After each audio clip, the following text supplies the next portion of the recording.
요가에서 사업적인 부분만 놓고 얘기해 보자면요. 예전에 프랜차이즈 형식의 요가원들이 많았던 그 시절의 요가원들이 좀 더 사업성이 있다고 말할 수 있을 것 같아요. 20년 전, 그러니까 2000년도 초반에 요가라는 사업이 막 부흥하고 요가를 하려는 사람이 많았을 때는요.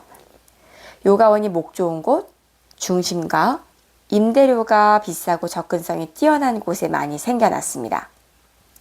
그러면서 요가원 지점과 회원수도 늘어나고 또 프리랜서 선생님들의 일자리도 많아지고 지도자도 많이 배출되었어요. 사실 이런 활동들이 사업성이 있다라고 말할 수 있겠죠. 그런데 지금은 원장이 운영도 관리도 수업도 모두 다 하는 곳들이 많아졌어요. 아무리 원장이 실력이 뛰어나도 모든 요가 프로그램을 다 잘할 수는 없을 겁니다. 본인이 주력으로 잘할 수 있는 한두 개 프로그램만 전문으로 하는 곳들이 많아졌고 그에 따라 규모도 작아졌어요. 요가원이 중심가에 생기기보다는 중심가에서 벗어난 위치에 생겨나기 시작한 것도 사실 꽤 오래전부터입니다. 이렇게 중심가의 대형 요가원들이 없어지다 보니 간판을 보고 학원의 인지도를 보고 접근성을 보고 요가원을 찾아가는 게 아니라 내가 좋아하는 프로그램과 선생님을 찾아가는 방식으로 요가원을 찾는 방식이 변화되었습니다. 여기에는 SNS나 개인 콘텐츠의 소비가 많아진 것도 한몫을 할 거고요. 이렇게 규모가 작아지고 선생님 한두 분이 한두 가지 프로그램만 운영하는 곳의 장점은요. 나와 나의 주력 수업을 좋아하는 사람들만 찾아온다는 겁니다. 장점이 될 수 있겠죠. 물론 유지 비용도 적게 들겠죠. 그런데 나도 수업을 하고 다른 선생님들 세네 분과 함께 수업을 하면 더 많은 사람들이 찾아오고 매출도 늘어날 텐데 왜 원장 한 분이 모든 수업을 다 도맡아 하는 걸까요? 지금처럼 경쟁이 치열하고 경기가 좋지 않을 때는 리스크를 낮추는 게 굉장히 중요합니다. 사람들이 좀 덜 오더라도 비용을 줄이는 게 훨씬 안전하다고 보는 거죠. 왜? 불안과 경쟁이 치열할 때는 회원들 숫자가 선생님들이 늘어난 만큼 많이 찾아오는 게 아니거든요. 그래서 현재는 이러한 이유들로 접근성이 떨어지는 곳에 원장 혼자 수업을 도맡아 하는 작은 규모의 요가원들이 많아지고 회원들이 그 선생님을 찾아가는 방식으로 요가원의 성격이 변화하다 보니 개인의 역량이 아주 중요한 시대가 되었습니다. 이게 중요해요. 개인의 역량이 아주 중요한 시대가 되었다는 거예요. 요가원을 오픈하려고 하는 분들은 본인의 인지도와 역량을 키워나가는 게 아주 중요하다는 말이에요. 쉽게 말하면 유명해져야 한다는 겁니다. 이렇게 많고 많은 요가 선생님들 안에서 본인만의 유니크함과 매력, 실력으로 살아남을 수 있어야 본인의 요가원을 오픈해서 유지해 나갈 수 있는 시장으로 요가 산업이 변화된 거예요. 또 여기에는 아까도 말했듯이 개인 콘텐츠가 중요해지면서 SNS나 유튜브를 이용하는 사람들이 많아진 것도 개인이 중요해지는 부분에 많은 영향을 줬다고 말할 수 있을 것 같아요. 그러면서 개인주의가 더 강해지는 사회가 되고 있는 것 같기도 하고요. 어쨌든 우리가 기억해야 하는 것은 이제 본인의 실력과 인지도입니다.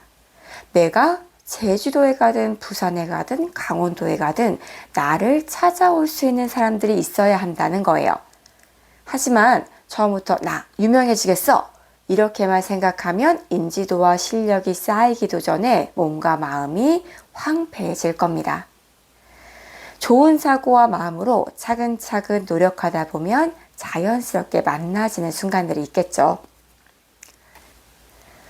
아직 내가 인지도와 실력이 부족하다고 느낀다면 그런 부분들을 채워줄 수 있는 사람들과 함께 하길 추천합니다. 사람은 누구나 부족함이 있고 내가 또 잘하는 부분이 있습니다. 그건 부끄러운 게 아니라고 생각해요. 어떻게 모든 걸 잘할 수 있겠어요? 인정하는 것이 어려울 뿐 본인의 부족함을 알고 서로의 부족함을 잘 채워줄 이들을 만날 수 있다면 정말 행운이고 인복이 많은 사람일 겁니다. 사업을 할 때 리스크를 줄이는 것도 중요하지만요. 시작할 때 지금 시장이 안 좋으니 요만큼만 해야지, 요 정도에서만 머물러야지 하는 분들은 거의 없을 거예요. 성장하고 나아가고자 해서 시작하는 게 사업이잖아요. 상황이 어려워도요. 내 사업을 통해 성장하고 나아가고자 할 때는 혼자서 하는 건 반드시 한계가 있습니다. 함께 하고자 할 때 더 발전하고 확장하여 앞으로 나아갈 수 있어요. 여러 사람이 모이면 비용적인 부분들과 또 다른 문제점들도 생겨나겠죠. 하지만 제가 학원을 15년 하며 느낀 것은 힘들고 어려운 문제들을 하나하나 해결해 나갈 때 진정한 성장이 일어난다는 겁니다. 사업을 해나가면서 문제가 없다면 좋겠지만 그럴 수 없습니다. 그 문제들을 너무 힘든 골칫거리로만 생각하지 말고 내가 하나씩 맞닥뜨리고 헤쳐나가며 겪어야 할 성장통이라고 생각하면 조금은 문제가 밝게 보이는 것 같아요. 물론 문제는 항상 없었으면 좋겠지만요. 요가 학원 규모도요, 너무 작은 곳보다는 어느 정도 규모가 있는 곳이 사업성이 더 있다고 말할 수 있습니다. 지금은 리스크적인 부분 때문에 자꾸 요가원 규모가 작아지는 거예요. 규모가 어느 정도 있고 다양한 프로그램과 선생님들이 수업하며 여러 회원들이 수련할 수 있는 공간이 사업성이 있다고 할 수 있습니다. 무조건 규모가 크고 선생님이 많다고 해서 좋은 요가원은 절대 아닙니다. 제가 얘기하는 건 사업성을 말하는 거예요. 사업적으로 확장되는 데에는 규모가 어느 정도 있고 많은 분들과 함께하는 곳이 좀 더 사업성이 있다고 말할 수 있는 거죠. 현재 우리는 개인의 콘텐츠가 중요한 개인주의 시대에 살고 있습니다. 이런 시대에 사업성을 가지고 성장해 나가기 위해서는 좀 더 비즈니스와 그리고 비즈니스에 필요한 사람에 대해 알아야 해요. 다음 편에서는 그 부분을 이야기해 보도록 할게요. 그러면 모두 안녕!